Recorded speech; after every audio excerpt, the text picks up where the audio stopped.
North America is burning. Millions of acres of land in Canada has been reduced to ashes. Canada is struggling to control wildfires that have now spread across the country. And these wildfires are the worst Canada has ever seen.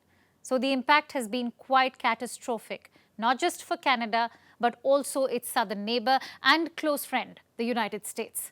Cities in the US have been turned into smoke chambers. Perhaps the worst hit is the world's Big Apple, New York City. It is now one of the most polluted cities in the world. The air quality in New York is now more hazardous than in New Delhi. USA's biggest cities suddenly find themselves breathing the proverbial third world air. Here's a report. Americans find themselves in a hazardous situation, quite literally, because the air has been polluted like never before.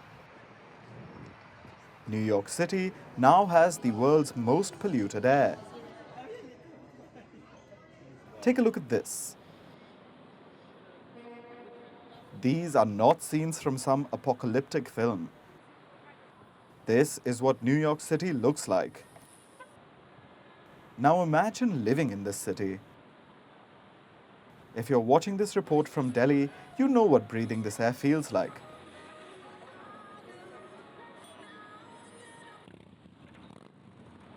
But at least the air in Delhi doesn't turn orange. This is what the George Washington Bridge looks like now, or whatever part of it is still visible.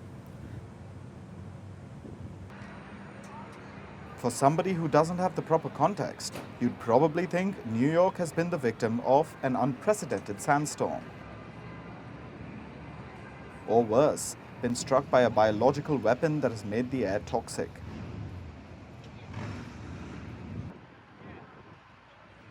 Now, while New York and many other American cities do look like apocalyptic ghost towns, life must go on. With all necessary precautions, of course. I've been advising people where possible, stay inside. Even though the air outside will ultimately find its way inside, the levels will be reduced. Also, this is not the time to be playing tennis or jogging or getting ready for a marathon. Go easy on your lungs. Don't do anything that requires deep, heavy breathing. Maybe better to walk versus bicycle if you can, just to keep things light.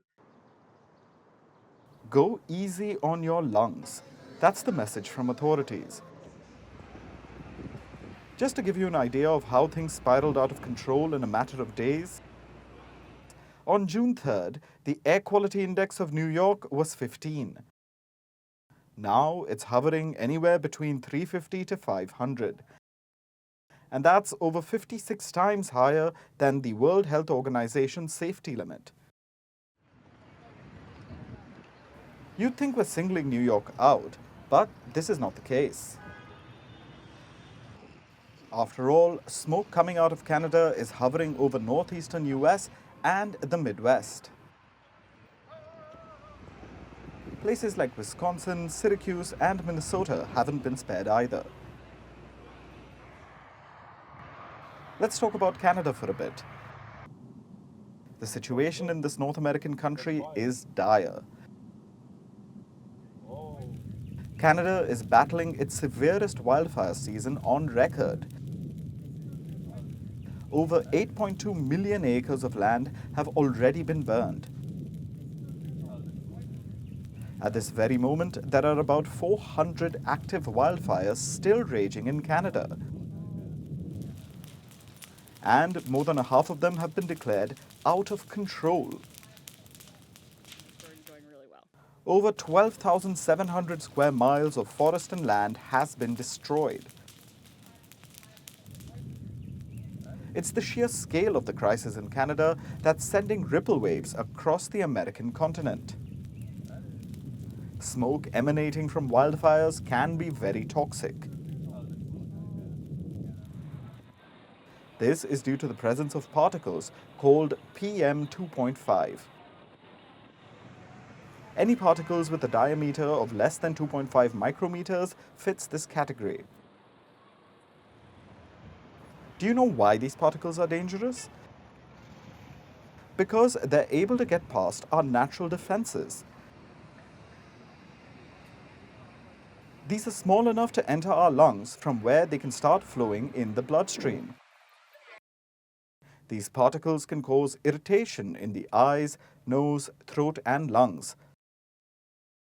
But they can also trigger more severe conditions like asthma attacks. Breathing such air can have a number of detrimental effects. But Americans can breathe easy knowing that this is a temporary situation and not an all-year-round phenomenon. The same can't be said for many Asian cities.